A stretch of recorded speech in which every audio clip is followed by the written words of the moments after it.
Renaud fait en ce moment un retour triomphal sur le devant de la scène avec son nouvel album intitulé Toujours debout. C'est comme une renaissance pour le chanteur qui a réussi en partie à se débarrasser de l'addiction qui lui a gâché une partie de sa vie. Et oui, malheureusement, Renaud est alcoolique et on l'a déjà vu tomber très très bas. Il a été très mal, certaines mauvaises langues étaient persuadées qu'il ne s'en sortirait pas. Mais finalement, Renaud a su remonter la pente et est revenu à ce qu'il aime le plus, à savoir la musique. Ce nouvel opus lui a permis de découvrir que son public était toujours présent, à ses côtés.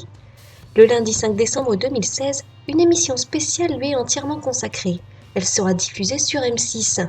Il s'agit de l'émission Renaud en plein cœur. Pour l'occasion, plusieurs de ses proches ont accepté de témoigner. Et parmi eux, on retrouve Dominique, celle qui fut sa première épouse et qui a longtemps partagé la vie de Renaud. Cette femme le connaît donc très bien, et c'est avec beaucoup d'émotion qu'elle a accepté de se confier et de parler de celui qu'elle a aimé pendant si longtemps. On a pu découvrir grâce à Télé Loisirs les premières images de ses confidences. Elle a ainsi expliqué ce que c'était que de vivre avec Renaud. Elle a notamment raconté à quel point ces dernières années avaient été difficiles pour le chanteur.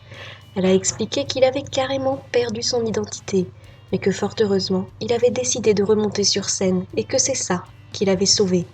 Cependant, Dominique n'est pas très optimiste sur la possible guérison de Renaud. Elle ne semble pas vraiment y croire.